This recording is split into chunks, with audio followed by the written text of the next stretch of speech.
요한일서 묵상일기 7번째. 힘들 때 웃는 자가 인류입니다. 요한일서 1장 3절로 4절. 우리가 보고 들은 바를 여러분에게도 선포합니다. 우리는 여러분도 우리와 서로 사귐을 가지기를 바라는 것입니다. 우리의 사귐은 아버지와 또 그의 아들 예수 그리스도와 함께하는 사귐입니다. 우리가 이 글을 쓰는 것은 우리 서로의 기쁨이 차고 넘치게 하려는 것입니다.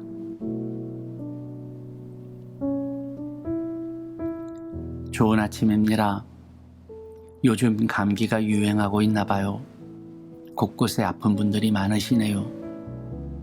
우리 공동체 가족들의 건강을 위해 기도합니다. 오늘도 늘 건강하게 밝고 기쁜 마음 잃지 않기를 간절히 기도합니다. 사도 요한이 밝힌 요한일서의 저작 의도에는 몇 가지 복합적인 의미가 내포되어 있습니다. 그 첫 번째는 초대 기독교를 강타하고 있는 영지주의의 잘못된 사상에 대한 반박이었죠.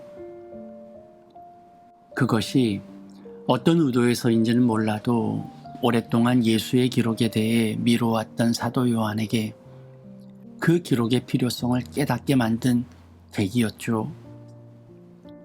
그렇다고 그것만이 저작의 이유는 아니었습니다. 많은 이들에게 예수를 알리고 싶었기 때문이죠. 그런데 그 알림의 의미가 중요합니다. 그는 기독교 세력의 확장을 위해 복음을 전하지 않았습니다. 또 자신들이 옳다고 주장하기 위해 사상을 강요하지도 않았죠. 그가 예수에 대해 알리고자 했던 것은 기쁨 때문이었습니다. 예수로 말미암아 우리에게 기쁨이 주어진다는 것을 알리고 싶었던 것이죠. 그런데 이 사실이 시기적으로 적절해 보이지 않습니다. 이미 말씀드린 대로 요한일서가 쓰인 시기는 대략적으로 서기 100년경쯤입니다. 이때의 이스라엘이 어땠을까요? 예수님의 시대에도 이미 이스라엘은 로마의 식민지였습니다. 그때는 어쩌면 조금 느슨한 식민지였는지도 모르겠어요. 왜냐하면 그 이후에 벌어진 일들을 생각하면 그렇다는 겁니다. AD 70년경 이스라엘은 전쟁에 휩싸이죠. 로마와 유대 간의 전쟁입니다.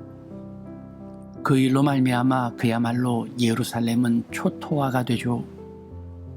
예루살렘 성전은 불에 타 없어지고 처참한 유대 말살 정책이 자행됩니다. 그때 로마는 유대인들에게 상징처럼 예루살렘 성전의 한 벽을 부수지 않고 남겨 전쟁의 참혹함을 교육하려 했는데 그것이 지금의 통곡의 벽이죠.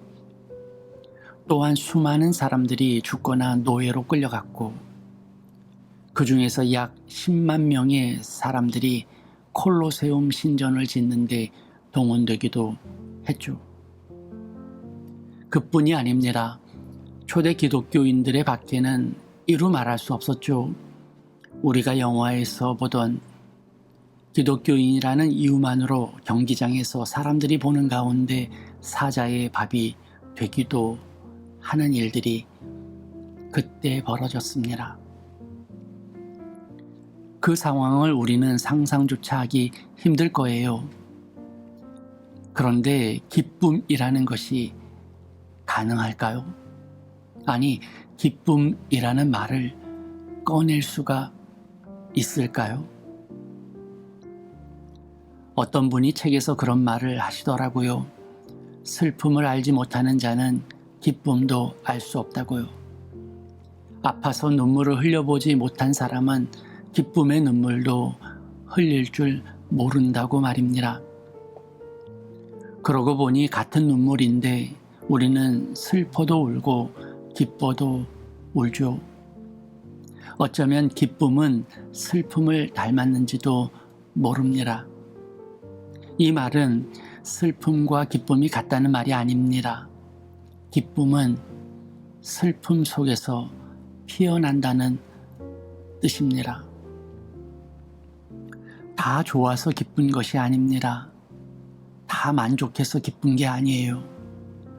내가 원하는 것을 다 얻고 내가 바라는 대로 다 되어서 기쁘지 않아요. 우리 인간처럼 익숙해지는데 타고난 생명도 없을 거예요. 어쩌면 우리는 얻고 받고 이루는 데 익숙해지면 그것이 당연한 줄 알겠죠. 누가 그랬던가요? 호의가 계속되면 권리인 줄 안다고요. 모든 것이 좋아서 기쁨이 찾아오는 것이 아닙니다.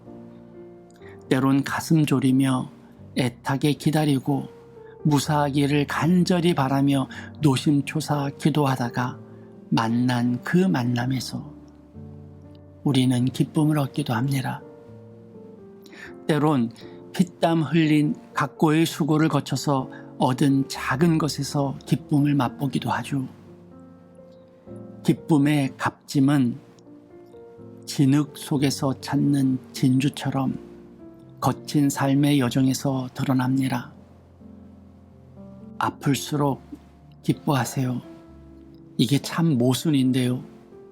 때론 아파서 느끼지 못했던 감사가 있기도 하고 아파서 오히려 작은 것에 기뻐할 수도 있죠. 우리의 회복은 그렇게 아프고 어렵고 고생하고 처절할 때 찾는 작은 기쁨들이 모여 이루어지는 거예요. 진정한 기쁨은 슬픔 속에서 피어납니다.